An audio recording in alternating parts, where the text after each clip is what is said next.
دا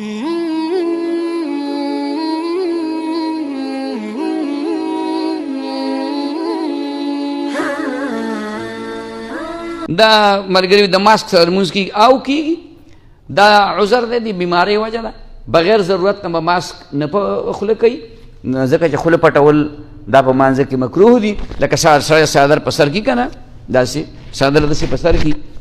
او دا خوله پرې داسې پټوي دا ناجایز دي دا مکروه دي البته دا اوس د عذر وجه ده ډاکټر وایي چې یاره ما دغه دی څه شی دی کرونا را روانه ده او دغه ده او بس پلانې دی که کرونا باندې سړی مړ شو دا چلو شو هغه چلو شو په کرونا که مړ کېږي او که نه مړ کېږي خو په یو نیټه به مړ کېږي نو خیر دی ډاکټر وایي چې یاره ماسک په اچوئ نو خیر دی د مانځه په ټایم کې واچوه که زیات دغه دي چې د مکروه نه هم بچم د مانځه په وخت کې لر کړه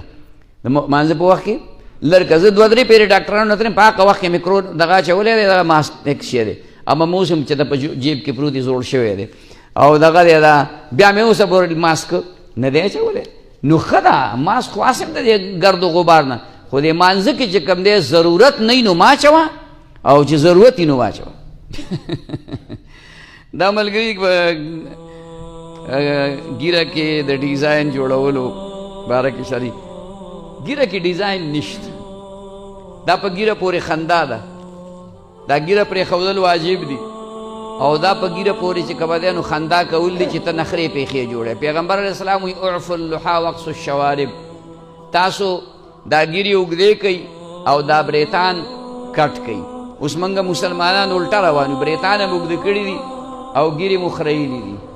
ګیره به کم از کم یو موټی پکاري چې د دې زنې نه لاندې ستا د ویښتو اوږدوالی هغه یو موټی وي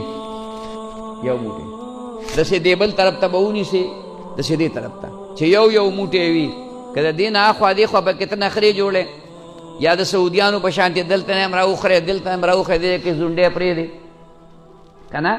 یا په دې ځای کې مچ کښېنې بعضې خلکو دا برېت مې خرې دې ځای کې سیوینګ مچ ناست یا پې توره دانه راختلې ده خبره باندې پوه شوې یا په دې ځای کې چې کوم دی نو پوټی غوندې دا په ګیره پورې خندا ده توهین دی دا واجب دی سنت نه دی ګورې په د پیغمبر په سنت د سنتو توهین کفر دی نو په ګیره کې ډیزاین جوړول دا خو خرطوب نه غټه خبره بله نشته دی پوه شوې دا زمونږ کتابونه موږ تاسو دا واخلئ دا راغلي زمونږ دا کتابونه بیا مخکې چې راغلي وو هغه ختم شو ملګرو واغستل هغې کې د دې ګیرې پوره تفصیل موجود دی دنیا نه ورانېږي بې شماره پیسې مو خرچ کړئ 150 روپۍ باندې کتاب دی دغلته لکه راوباسئ ولې څوک کتابه که چېرته څوک یې والي او وی ګوري ډېرو ملګرو مخکې نه اخیستي دي چا چې اخیستي دي هغوی ته بیا فایده په خپله معلومه شوي نو په ګیره کې ډیزاین یې میزان یې نشته دی ګیره و ساده البته د ګیرې ډیزاین دا دی چې ځان سره ګومنځ ساته کله کله یې ګومنځوه چې هسې بوده نه جوړېږي چې سر دې هم ببري او ګیره دې هم ببرئ او لا سرتور هم پکې خلک وایي دا لیونی دی هغه روغي خو موږ سرتور سره عادت شوي یو که نه نو داسې مه کوئ سرتور سره مه ګرځئ او ګیره کې ګومنځ کوئ ګیره کې ګیره غوړوئ رسول الله مبارک به ګیره غوړوله سر ویښته نبي اسلام غټ پرې ښودلي وو هغه سر ویښته به نبي علیه صلات وسلام غوړول منځ کې به یې لار چې کوم دی نو وښکله او بیا به یې د هغې د پاسه کپړه اچولې وه بیا به یې ټوپۍ په سر کړې بیا به یې پټکې هم په سر کړی نو دا ده چې نور ډیزاینونه میزونونه په شریعت کې دا ناروا دي په ګیره کې ښه